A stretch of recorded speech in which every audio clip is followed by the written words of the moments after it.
Dice el versículo 7 del capítulo 1 de la carta a los Romanos: a todos los que estáis en Roma, amados de Dios, llamados a ser santos, gracia y paz a vosotros de Dios nuestro Padre y del Señor Jesucristo. Amén. Señor, te damos gracias por este tiempo. Te rogamos que la palabra que tú inspiraste al apóstol Pablo sea firme en nuestras vidas en esta hora.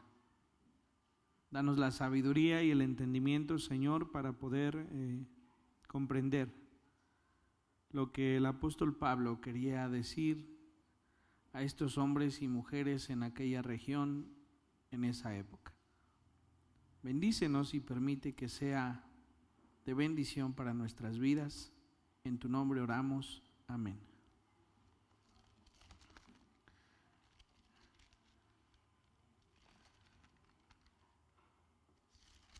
Concluyó la carta de Corintios, en la que el apóstol Pablo dio algunos elementos doctrinales en la primera parte y defendió su ministerio en la segunda parte de ellas. Como lo nombramos desde un principio, nos encontramos que el apóstol Pablo escribió esta carta a los Corintios mientras se encontraba en Macedonia. Parte de ello lo encontramos en el libro de los Hechos, en el capítulo 19, y ahí hicimos una pausa para poder intervenir acerca de la primera y segunda carta de los Corintios. En ese capítulo 19 se narra el momento en el que Pablo pues es atacado porque de alguna manera no conviene a los habitantes de aquella región que adoraban a Diana y que vendían pues imágenes de ella, ¿no? Esto no convenía a estos hombres y entonces buscaron que Pablo dejara de estar allí entre ellos. Sin embargo, el apóstol estuvo y permaneció allí por algún tiempo. Después de que envía la carta a los Corintios, muy poco tiempo después, el apóstol entonces decide dirigirse hacia allá con ellos. Recordamos en la parte final de la carta que Pablo les invita a cambiar las situaciones que le ha llevado a escribir de una forma pues tan directa y tan fuerte, ¿no? Y les pide y espera no tener que llegar y todavía confrontarles. Bueno, pues realmente la carta sirvió en muchos, mas no en todos. Así que el apóstol Pablo se dirigió, como dice la palabra de Dios aquí en el capítulo 20 del libro de los Hechos, a Grecia. Entendamos por Grecia Corinto. Dice el capítulo 20 del libro de los Hechos en el primer versículo: después que cesó el alboroto, este alboroto les decía yo por el problema con Diana y con las imágenes que vendían acerca de ella. Dice: llamó Pablo a los discípulos y habiéndolos exhortado y abrazado se despidió y salió para ir a Macedonia. Y después de recorrer aquellas regiones y de exhortarles con abundancia de palabras, llegó a Grecia. Insisto, Grecia refiriéndose a la región en donde se encuentra Corinto. Después de haber estado allí 3 meses, es decir, el apóstol les decía: tengo deseo de ir con ustedes, entonces se dirigió para allá y estuvo allí por 3 meses exhortando y dando palabra de Dios. Después de haber estado allí 3 meses y siéndole puestas acechanzas por los judíos para cuando se embarcase para Siria, tomó la decisión de volver por Macedonia. Por eso decía, la carta no sirvió de mucho entre aquellos que levantaban falsos hacia el apóstol. Y una vez que el apóstol quería dirigirse hacia Jerusalén para vivir el tiempo de los panes sin levadura, esto es la Pascua, decidió irse por tierra y no por mar, porque si se embarcaba en este sentido sería frágil y entonces podrían acecharle. Creo yo que Pablo en más de una ocasión nos dejó ver que que su vida no era lo que él atesoraba, sino el ministerio que Dios le había dado. Él sabía que tenía que ir a Roma, sabía, porque Dios así se lo hacía ver, que tendría que ir allá y llevar la palabra, así que él procuró su vida.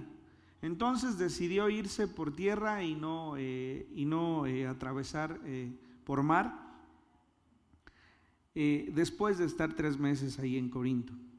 Repito, el versículo 3 dice: después de haber estado allí 3 meses y siéndole puestas acechanzas por los judíos, es decir, amenazas, vituperios, ofensas por esos judíos de los cuales hablaba en su carta a los Corintios. Bueno, entonces él decidió ir hacia Macedonia, regresar hacia Macedonia de donde había venido. Y le acompañaron hasta Asia, dice Sopater de Berea, Aristarco, ojalá no le ponga a su hijo un nombre así, porque nos va a costar trabajo presentarlos. Y le acompañaron hasta Asia, dice Sopater de Berea, Aristarco y Segundo de Tesalónica, Gayo de Derbe y Timoteo, y de Asia Tíquico y Trófimo. Estos, habiéndose adelantado, nos esperaron en Troas. Es decir, estos sí se fueron en la embarcación, pero fíjense cómo dice: nos esperaron. Esto nos indica que, bueno, Lucas estaba acompañando a Pablo y que le acompañó para poder ir a Troas, atravesando por Macedonia. Y nosotros, pasados los días de los panes sin levadura, es decir, la Pascua, decía, navegamos de Filipos y en 5 días nos reunimos con ellos en Troas, donde nos quedamos 7 días. Todos los escritores, todos los estudiosos de la Escritura nos indican que este es el momento en el que Pablo escribe a los romanos. Muchos dicen que es el tiempo que estuvo los 3 meses en Corinto, y algunos dicen que es una vez que pasaron por Filipos para dirigirse a Troas. No, realmente no cambia nada de lo escrito, pero bueno, para tener un contexto, nos encontramos con el apóstol una vez más huyendo, una vez más acompañado de los propios solamente, y siempre con el corazón ardiendo por llevar palabra a nuevos horizontes. Así que esta es la introducción del contexto en el que el apóstol Pablo escribe la carta a los romanos.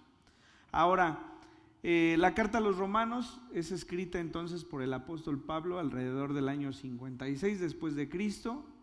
Hemos visto cómo el apóstol Pablo era de alguna manera contemporáneo a Jesucristo por la edad en la que él nació, y ha llevado ya muchos años. O sea, si estamos hablando del año 56, quiere decir que por lo menos llevaba 23 años en un ministerio llevando la palabra del Señor.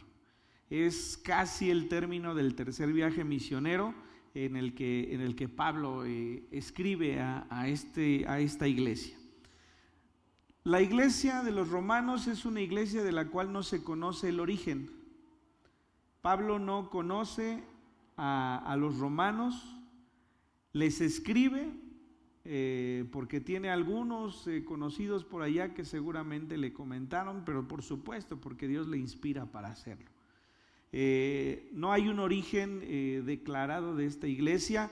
Algunos dicen que cuando leemos en el capítulo 2 del libro de los Hechos, cuando viene el Pentecostés, dice que había algunos romanos allí y que estos pudiesen ser los que fueron a Roma y entonces empezaron a compartir acerca de lo que había sucedido. Dentro de la carta a los romanos se habla de algunos que estuvieron con Pablo y que pudieron haber llevado la enseñanza, pero no hay un origen, no hay con certeza un origen de este lugar. Así que es a quienes Pablo va a hablar, personas totalmente desconocidas por él, pero por supuesto inspirado por Dios para ser concreto en el mensaje que ha de llevarles. Así que esta es lo que tenemos como introducción para esta nueva carta que comenzaremos a ver a partir de esta semana. Dice la Escritura en el libro de los Hechos, y se los coloco en la hojita que les acaban de dar, en el lado izquierdo y en color negritas. Y el Señor añadía cada día a la iglesia los que habían de ser salvos.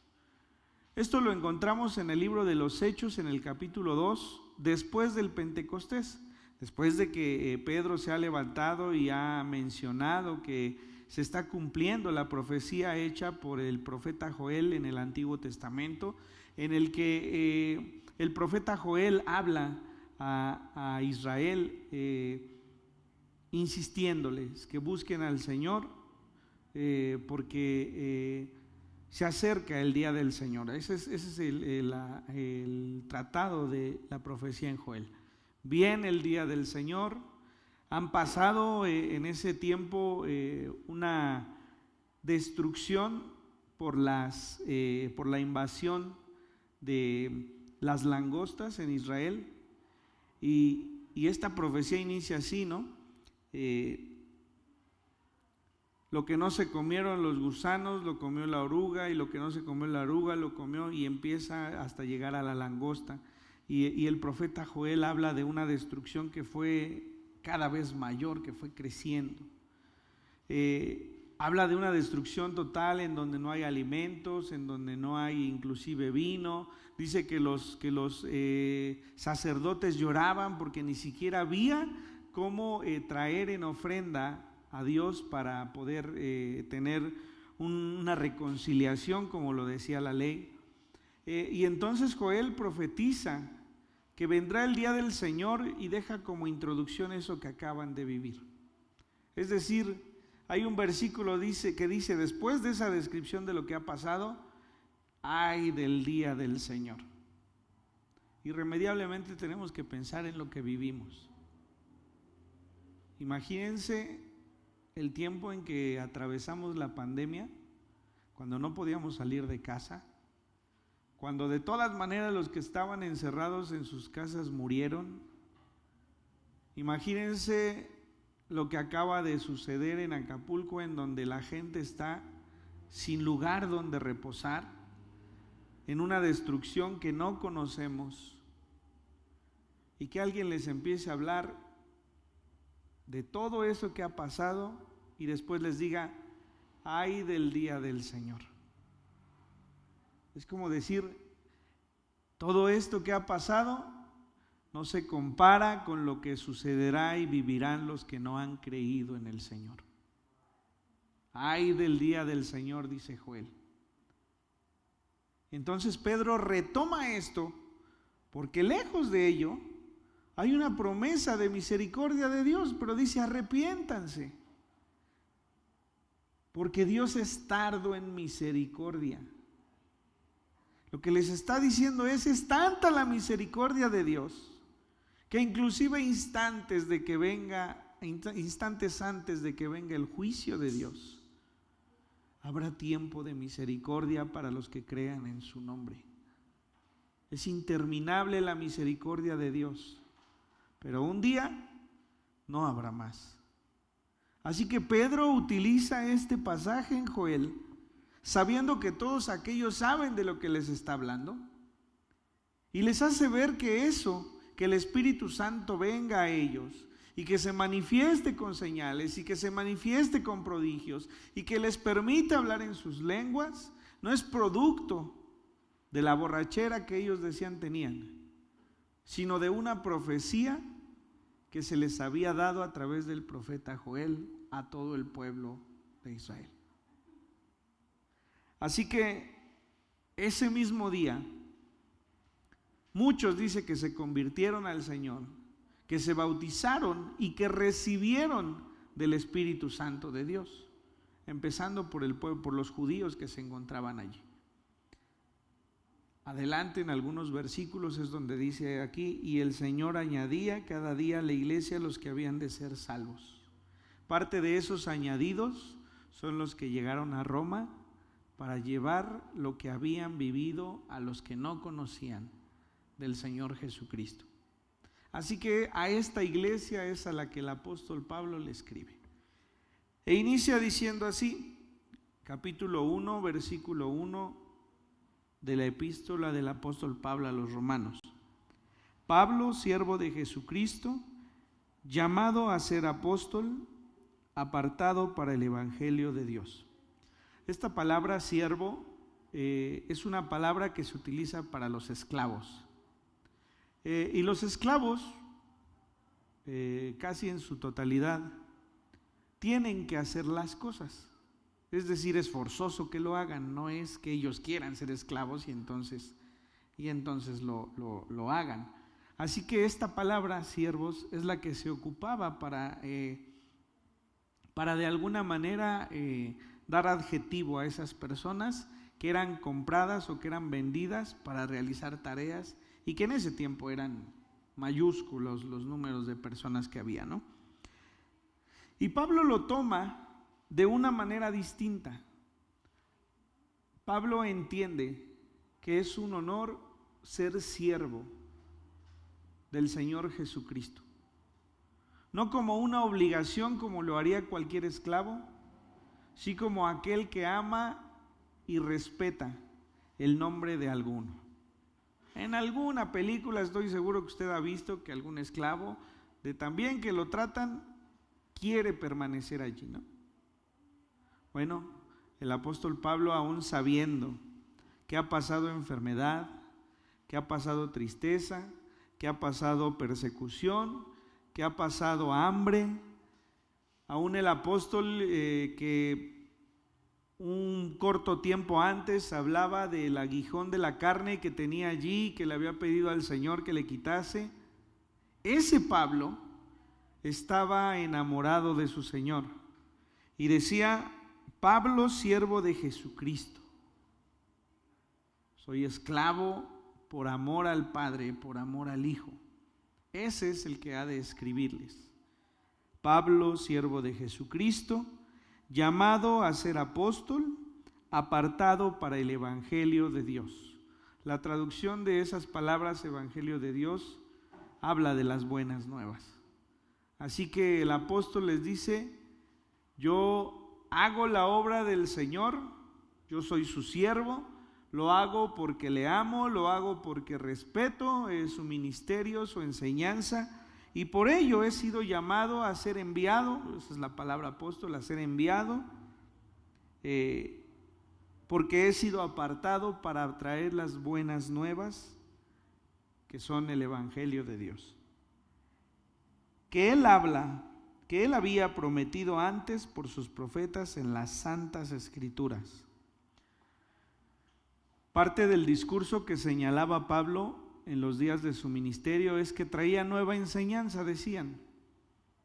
Era una enseñanza diferente a la que Moisés había traído desde aquel monte en el que se le dio la ley.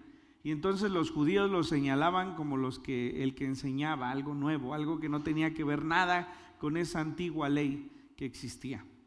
Entonces Pablo les hace ver que esto no es nuevo. Y él lo comprendió, porque al final de cuentas siempre vamos a recordar que era de los principales perseguidores de la iglesia. Así que él argumentaba para perseguir lo mismo que argumentaban contra él. Pero en el camino de Damasco, cuando se encontró con el Señor, dice el Señor que le dijo así, ¿no? Saulo, Saulo, ¿por qué me persigues? Es decir, él perseguía a todos los que seguían el nombre del Señor Jesús. Así que dice él que es apartado para llevar las buenas nuevas que el Señor Jesucristo había prometido antes por sus profetas en las santas escrituras. Todo lo que los judíos conocían respecto de los profetas estaba lleno de palabras que hablaban del Mesías. Tanto los profetas mayores, Isaías, Jeremías, Daniel, Ezequiel, como los profetas menores, ¿no?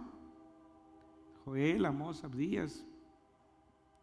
Todos ellos, sobre todo los menores, el mensaje era creer para si acaso salvar por gracia para vida eterna. Ese es el mensaje de todos los profetas menores. Una profecía dura hablando del día del Señor, pero también una profecía dulce en el cumplimiento de todas las promesas que había. Así que el apóstol Pablo les empieza a decir algo. No es algo nuevo, Es algo que Dios ya había manifestado a través de sus profetas por mucho tiempo, por muchos años. Así que estas son las buenas nuevas de las cuales el apóstol Pablo hablará. Acerca de su Hijo, nuestro Señor Jesucristo, que era del linaje de David según la carne, que fue declarado Hijo de Dios con poder según el Espíritu de santidad por la resurrección de entre los muertos. Esto quizá es algo que engloba lo que es toda la carta a los romanos. A ver, no podemos comprender la salvación del hombre si no comprendemos esta carta. Porque en esta carta se manifiesta el sustituto del pecador en la cruz del Calvario, que es el Señor Jesucristo, y de cómo esa salvación alcanza a todos aquellos que confesamos su nombre. Eso es ser cristiano, ¿no? No es el que se porta mejor, no es el que todos los domingos va a la iglesia, no es el que se aprende los textos que el hermano David pone. No, es aquel que confiesa con su boca que Jesús es el Señor. Si usted no ha confesado con su boca que Jesús es el Señor, usted no es cristiano. Porque es la fe. Él es el sustituto. Él es el Cordero de Dios que quita el pecado del mundo. Así que es importante que leamos esta carta bajo la perspectiva de saber que esta carta marca los fundamentos de nuestra fe. Por ello dice aquí, acerca de su Hijo, hablando del Señor Jesucristo, nuestro Señor, que era del linaje de David según la carne. ¿Por qué tiene que aclarar esto? Los historiadores no pueden negar la existencia de Jesucristo. Hay un linaje que lo resalta. Cualquier investigador, tarde o temprano, llegará al punto de que Jesucristo existió. Que si le llaman un gran profeta, que si le llaman un hombre sabio, que si existe. Y Pablo les está diciendo con este versículo que era del linaje de David según la carne, les está diciendo de un hombre que nació siendo hombre. ¿Sí? ¿Por qué es importante esto? Dice en la carta de los Corintios que la muerte entró por un hombre, en el primer Adán, y que por ello también por un hombre la resurrección de los muertos. Porque así como en Adán todos mueren, así también en Cristo todos serán vivificados. La ley de Dios se resume a algo: la paga del pecado es la muerte. Si nosotros leemos la ley que Dios le dio a Moisés, es la muerte. Cuando Adán y Eva prueban del fruto del árbol de la ciencia del bien y del mal, son conscientes, porque Dios se los dijo, el día que coman de ese fruto, de cierto morirán. Son conscientes de que la muerte y el pecado ha llegado a sus vidas. Son tan conscientes que procuran ocultarse de Dios cuando antes no lo hacían. Entonces, cuando la Biblia dice que Dios nos hizo a su imagen y semejanza, quiere decir que nos hizo sin pecado. Y que nos hizo además eternos. Una vez que se come del fruto de ese árbol, se pierde esa eternidad. Y también se pierde la conciencia pura de la cual la Escritura nos dice éramos semejantes a Dios.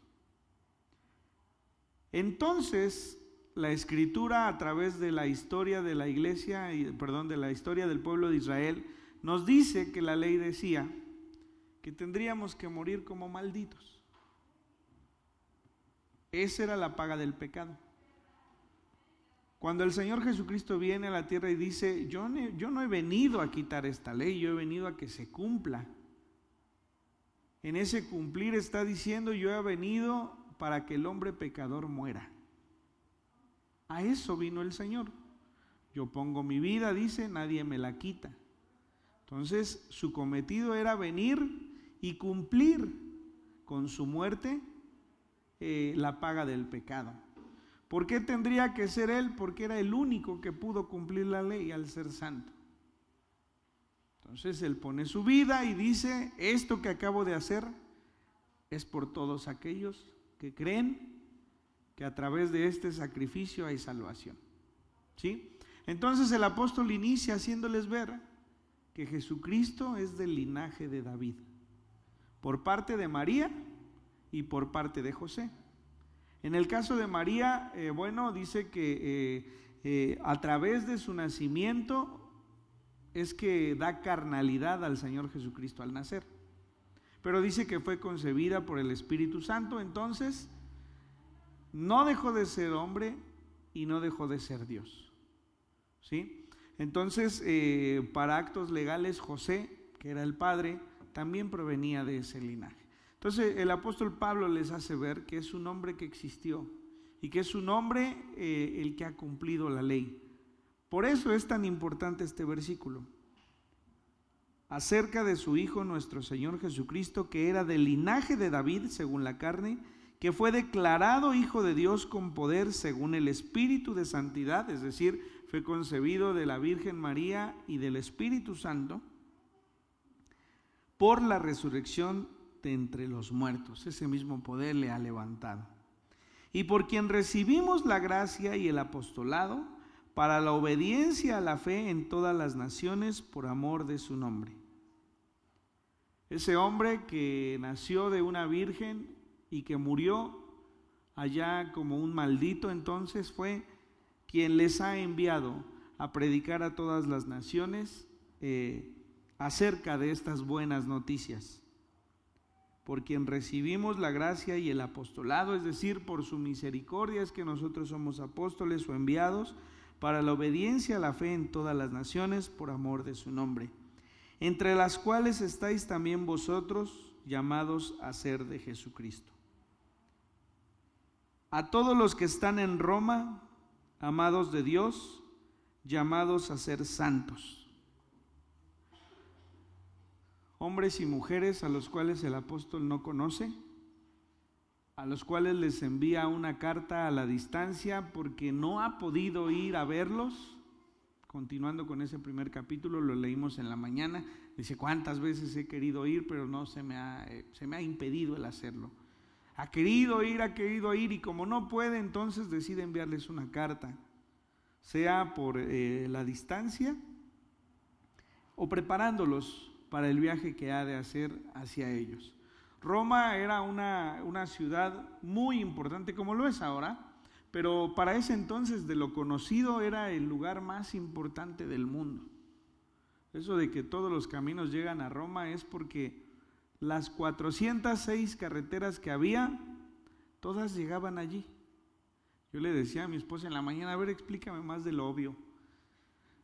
Pues sí, ¿no? Porque escuchamos esto, lo aplicamos y todos los caminos llegan a... es decir, ya me perdí, pero voy a llegar, ¿no? Ese es nuestro dicho.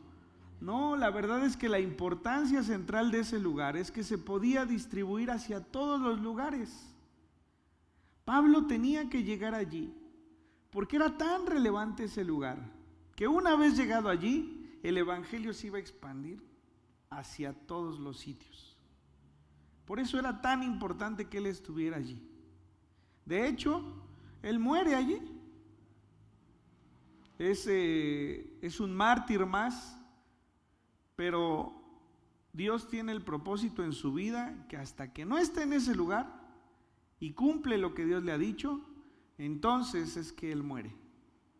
Pero de allí el evangelio que ha alcanzado a todos, porque de ese lugar se expande hacia todos los sitios el evangelio. Si estando en Jerusalén, cuando muere Esteban, cuando es apedreado, se distribuyen, estos son parte de ello, pues estando en Roma, para todos lados, ¿no? Entonces era tan importante. Pero dice, a todos los que estáis en Roma, amados de Dios, llamados a ser santos. nosotros somos llamados a ser santos. ¿Qué significa ser santos? Ser apartados para Dios. Imagínense que alguien nos escribiera así: hermano, usted que está tan lejos de mí, usted que ha sido llamado a ser santificado por Dios, es muy profundo. Nosotros hemos sido llamados a ser santos. Todo aquel que confiesa con su boca que Jesús es el Señor, ha sido llamado a la santificación. Seremos muy insistentes en esto. La santificación no depende de nosotros. No es algo que nosotros podamos hacer. Es Dios quien nos ha apartado y quien nos ha dado esa santidad. No es el que no peca, porque no lo hay. No es el que no se equivoca, no.